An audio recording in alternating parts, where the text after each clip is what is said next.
the American independent film of the 70s does not exist anymore.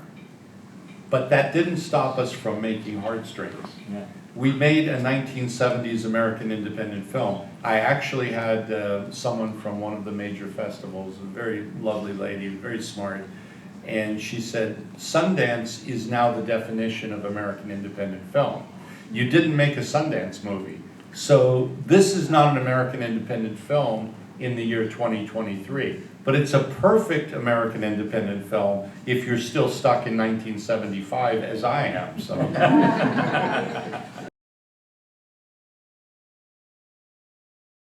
I lived in Hollywood for about 8 years, and I had a good friend, Henry Jackson, a very difficult man, but a good friend, and he was very befriended with Orson Welles. So I had a few times lunches with Orson Welles. Orson Welles actually lunched a lot because then people paid for it, and he had no money. The only way for him to survive was people inviting him to lunch. And if he didn't have lunch with somebody for a week, he didn't eat for a week. But he said one of the things, because of course I know a young filmmaker, said, oh, I don't know what to do, and I got a script and I think it's bad, and should I do it? And he said, you should do anything you get offered, because you cannot make another film than what you made. And that was his credo. He said, no matter what it is, you make it your film, whether you want it or not. It's no coincidence that we're together, because in the 80s, Monte Hellman and I saw an Atta de Jong film called Flight of Rainbirds, and we said, this is a little masterpiece, this is brilliant, we have to meet this guy. So Monte really admired Atta and thought he was a fantastic filmmaker, which of course he is. And so now Monte is gone and we're working together. And if you look closely at the credits tonight on Heartstrings, you'll see a casting company credit. And the company that did the casting on the movie is called Hellman and Sons. That's us. We were the sons of Monte Hellman, yes.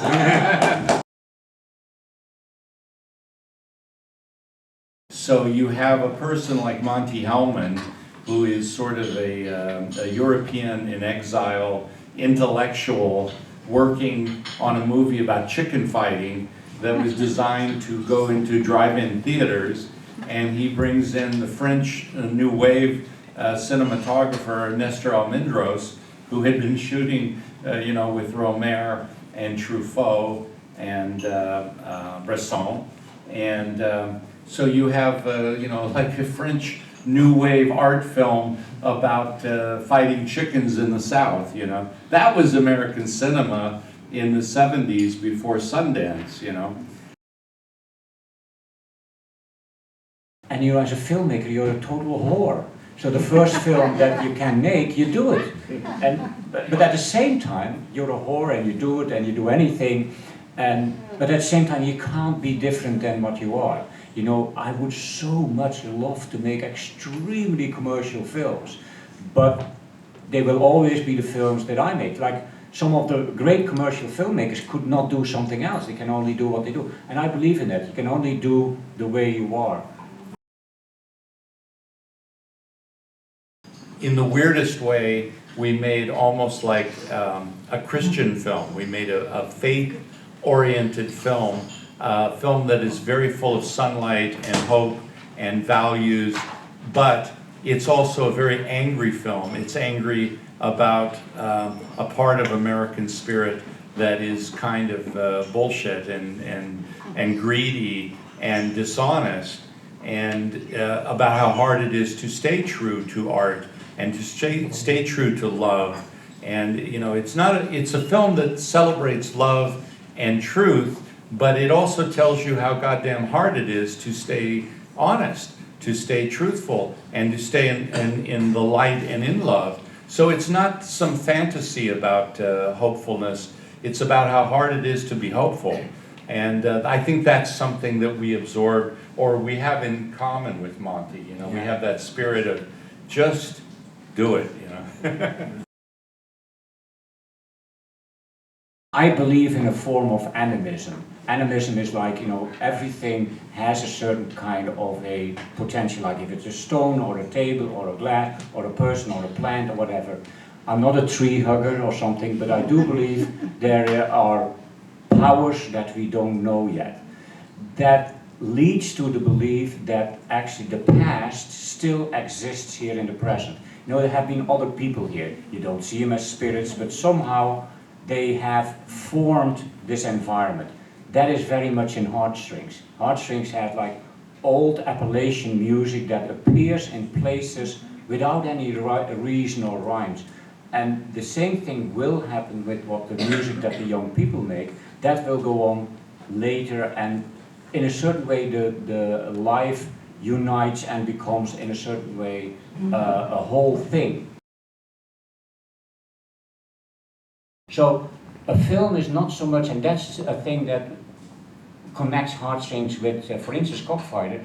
Both Monty and I think Steve also, we don't necessarily believe that story is the important element. Story is only like a sort of carriage that brings you from A to B. But you see, Monty does that much better than I do, by the way. With Monty, the story actually escapes. The story does not exist anymore at a certain point. Heartstrings has a very, I almost want to say, superficial story. But under that, there is exactly what Steve said, there's truth to it, and the people act because they have a past, and the past has formed them. And the formation, how they have to overcome that to become completed people.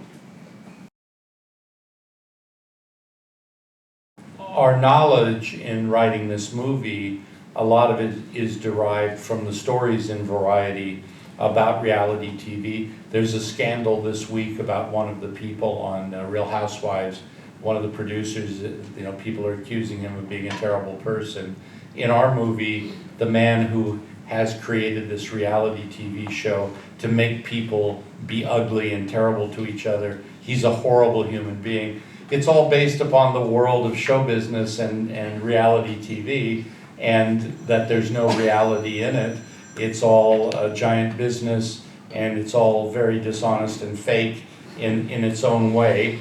And so that's why I say we sort of have our own cynicism about American competition and the desire to win and the desire to be rich and famous.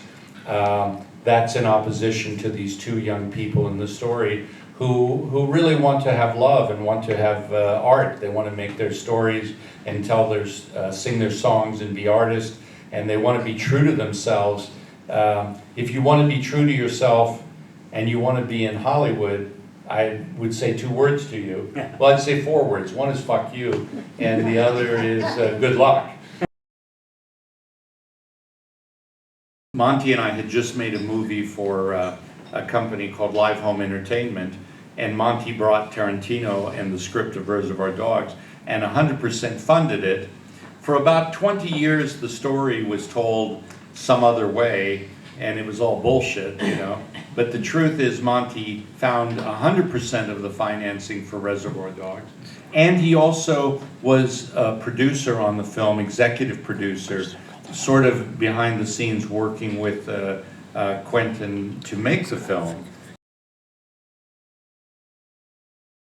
On the one hand, form and media and cameras even do make a difference. You know, I remember that when I grew up in film, you know, I started extremely young. When I was 17, went to the film academy.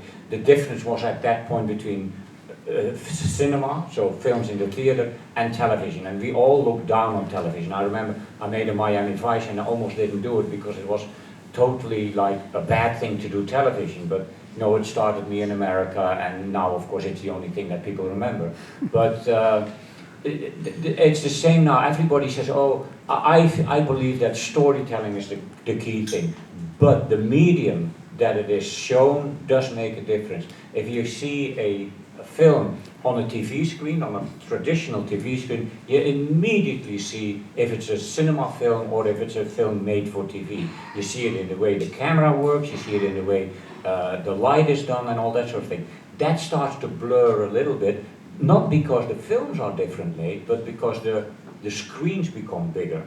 So the fact that you, for instance, shoot on digital on a film, that doesn't make that much of a difference, because the storytelling is still the most important thing. But the way it is shown, either on a big screen or on a small screen, that does influence how you tell the story. And it is true that the way how you tell the story also makes a difference of what story it is, because a story is not only a story is not only what happens to the people, it is what's everything that's in between there that you don't talk about.